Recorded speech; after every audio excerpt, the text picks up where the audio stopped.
Right, breaking news చూస్తున్నాం. BC reservation అంశం సంబంధించి హైకోర్టులో వాదనలు ముగిశాయి. ఏదైతే ప్రభుత్వం తీసుకొచ్చినటువంటి 9 జీవోకి సంబంధించి స్టే విధించింది. 4 వారాల్లో కౌంటర్ దాఖలు చేయాలని చెప్పేసి ప్రభుత్వానికి సూచించింది. అలాగే ఏదైతే స్థానిక సంస్థలకు సంబంధించి కూడా బ్రేక్ పడవచ్చని చెప్పేసి ఇప్పుడు విశ్లేషకులు చెప్తున్నటువంటి అంశం. దీనికి సంబంధించి తాజా అప్డేట్స్ అందించడానికి ఎలక్షన్ కమిషన్ నుంచి మా కరెస్పాండెంట్ కిరణ్ లైవ్ ద్వారా అందించడానికి సిద్ధంగా ఉన్నాడు. కిరణ్, చెప్పండి, మొత్తానికి ఎలక్షన్ కమిషన్ సంబంధించి ఈ నిర్ణయం, హైకోర్టు నిర్ణయానికి సంబంధించి ఎలక్షన్ కమిషన్ ఎలా రియాక్ట్ అవుతుంది? ప్రస్తుతం హైకోర్టు ఏదైతే జీవో నెంబర్ 9 పైన స్టే ఇవ్వడంతో ఎన్నికల ప్రక్రియకు సంబంధించినటువంటి అంశంలో కోర్టు ఆర్డర్ కాపీ రావాల్సి ఉంది. దానిపైన పూర్తిగా విశ్లేషించిన తర్వాత ఎన్నికల సంఘం స్పందించేటువంటి అవకాశాలు అయితే కనబడుతున్నాయి. ఎందుకంటే ఇప్పటికే లాయర్లు అక్కడ ఉన్నటువంటి వాదనలు వినిపించినటువంటి వాళ్ళు కావచ్చు, అక్కడ పాల్గొన్నటువంటి లాయర్లంతా కూడా పూర్తిగా ఎన్నికల ప్రక్రియకు కూడా పూర్తిగా నోటిఫికేషన్కు స్టే ఇచ్చినట్టే అని కూడా వాళ్ళు చెప్తున్నారు. ఎన్నికల ప్రక్రియ ఎక్కడికక్కడ నిలిపివేసినట్లే అని కూడా వాళ్ళు చెప్తున్నటువంటి పరిస్థితులు కనబడుతున్నాయి. ఎందుకంటే 42% రిజర్వేషన్లకు సంబంధించినటువంటి నోటిఫికేషన్ ఇప్పటికే విడుదలైనటువంటి నేపథ్యంలో పూర్తిగా ఆ 42% రిజర్వేషన్లు ఇప్పటికే అమలు కావంటూ కూడా హైకోర్టు స్టే ఇచ్చినటువంటి పరిస్థితులు కనబడుతున్నాయి. ఎందుకంటే దానికి అనుగుణంగా ఇచ్చినటువంటి నోటిఫికేషన్ ఏదైతే ఉందో గత నెల 29న షెడ్యూల్ విడుదల చేసింది. ఈ రోజు నుంచి నోటిఫికేషన్ కూడా మొదలవుతున్నటువంటి సందర్భం. ఉదయం నుంచి నామినేషన్ల పర్వం కూడా కొనసాగుతున్నటువంటి నేపథ్యంలో పూర్తిగా రాష్ట్ర ఎన్నికల సంఘం కూడా అందుకు అనుగుణంగానే ఏర్పాట్లు చేసుకుంది. పూర్తిగా ఇప్పటికే ఆర్డర్ కాపీ రావాల్సి ఉంది. న్యాయ నిపుణులతో చర్చించిన తర్వాత ఈ ఎన్నికల ప్రక్రియను ఏ విధంగా ముందుకెళ్లాలి దానిపైన కూడా సమాలోచనలు చేసిన తర్వాత ఒక ప్రకటన అయితే విడుదల చేసేటువంటి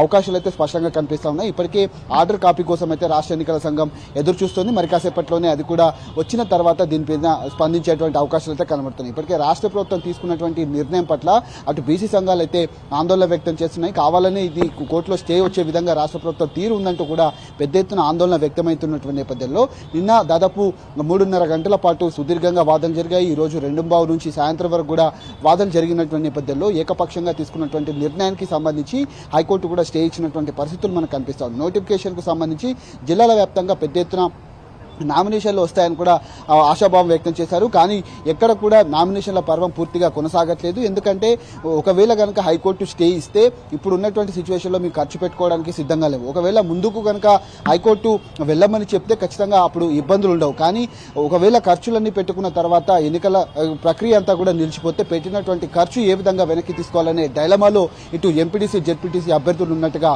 మనకైతే ఉదయం నుంచి కొంత సమాచారం అయితే అందుతుంది. చాలా వరకు నామినేషన్లు వేయాలని నామినేషన్ పత్రాలన్నీ కూడా రెడీ చేసుకున్నటువంటి వాళ్ళంతా కూడా డిపాజిట్ చేసినటువంటి డబ్బులు వెనక్కి వస్తాయి. కానీ అక్కడ ఎన్నికల ఖర్చు ఏదైతే ఉంటుందో అటు ప్రజలకు పెట్టేటువంటి ఖర్చు కావచ్చు, ఎన్నికల ప్రచార ప్రక్రియలో పాల్గొన్నటువంటి ఖర్చులు ఏవైతే అవన్నీ కూడా వెనక్కి వచ్చేటువంటి పరిస్థితులు. కాబట్టి ఈసారి ఖచ్చితంగా ససేమిరా ఏదైతే నామినేషన్లు వేసే ప్రసక్తే లేదంటూ కూడా చాలా వరకు చెప్పినటువంటి సందర్భాలు మనకు కొంతమందితో మాట్లాడినటువంటి సందర్భం అయితే కనిపించింది. ఎందుకంటే పూర్తిగా ఎన్నికల నోటిఫికేషన్కు సంబంధించినటువంటి అంశంలో ఇప్పటికే ఎందుకంటే ఆ జీవో నిలుస్తుందా లేదా అని రాష్ట్ర వ్యాప్తంగా చాలా ఉత్కంఠగా ఎదురు చూశారు.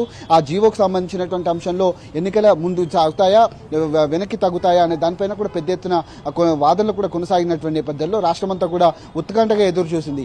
4 ఇచ్చినటువంటి తీర్పు ఏదైతే ఉందో పూర్తిగా ఎన్నికల స్టే ఇచ్చినటువంటి హైకోర్టు పూర్తిగా ఎన్నికల ప్రక్రియకు సంబంధించినటువంటి ముందుకు వెళ్తుందా, ఏదైతే రాష్ట్ర ఎన్నికల సంఘం దీనిపైన కోర్టు ఆర్డర్ కాపీ వచ్చిన తర్వాత క్షుణ్ణంగా పరిశీలించి న్యాయ నిపుణులతో దీనిపైన చర్చించిన తర్వాత ఒక ప్రకటన అయితే విడుదలయ్యేటువంటి అవకాశాలు అయితే కనిపిస్తున్నాయి. ఇప్పటికే రాష్ట్ర ఎన్నికల సంఘం కమిషనర్ రాణి కుముదిని కావచ్చు, ఉన్నటువంటి సెక్రటరీలంతా కూడా లోపల సమాలోచనలు చేస్తున్నటువంటి సందర్భం అయితే మనకు కనిపిస్తుంది. పూర్తిగా ఎన్నికల ప్రక్రియకు సంబంధించినటువంటి ఒక ప్రకటన అయితే మరి కాసేపట్లో వచ్చేటువంటి అవకాశాలు అయితే మనకు స్పష్టంగా కనిపిస్తా ఉన్నాయి. కిరణ్, ఆర్డర్ కాపీ వచ్చిన తర్వాత న్యాయ సలహాలు తీసుకునే అవకాశం ఉందా? ఎన్నికలు నిర్వహించాలా నిర్వహించకూడదా అంటే ఏంటి? న్యాయ సలహా మేరకే ఈ కమిషన్ నిర్ణయం తీసుకునే అవకాశం కనబడుతుంది అనుకోవాలా? ఖచ్చితంగా, ఎందుకంటే హైకోర్టు ఏదైతే జీవో నెంబర్ 9 పైన ప్రస్తుతం స్టే ఇచ్చింది కాబట్టి ఏదైతే జీవో నెంబర్ 9 42% రిజర్వేషన్లు కల్పిస్తూ రాష్ట్ర ఎన్నికల సంఘం ఎన్నికల షెడ్యూల్ విడుదల చేసింది. అందుకు అనుగుణంగానే రిజర్వేషన్లన్నీ కూడా కేటాయించబడ్డాయి కాబట్టి హైకోర్టు ప్రస్తుతం దానికి స్టే ఇచ్చింది. ఎందుకంటే 50% దాటుతూ ఇప్పటికే ఏదైతే రిజర్వేషన్ల శాతం దాటింది కాబట్టి 50% లోపు ఉన్నటువంటి రిజర్వేషన్ల ప్రక్రియ మాదిరిగానే ప్రస్తుతం ఎన్నికలు జరగాల్సి ఉంటుంది. కాబట్టి దానిపైన రాష్ట్ర ప్రభుత్వం తీసుకున్న నిర్ణయం మేరకు మాత్రమే ఏదైతే హైకోర్టు ఇచ్చినటువంటి ఆర్డర్ కాపీ పూర్తిగా వచ్చిన తర్వాత అందులో క్షుణ్ణంగా పరిశీలించి పూర్తిగా న్యాయ నిపుణులతో చర్చించిన తర్వాత మాత్రమే ఒక ప్రకటన అయితే విడుదలయ్యేటువంటి అవకాశం ఉంటుంది. దాన్ని ప్రెస్ మీట్ పెడతారా లేక ఒక ప్రకటన అనేది మీడియా ద్వారా రిలీజ్ చేస్తారా అనేది మాత్రం వేచి చూడాలి. Right, thank you Kiran.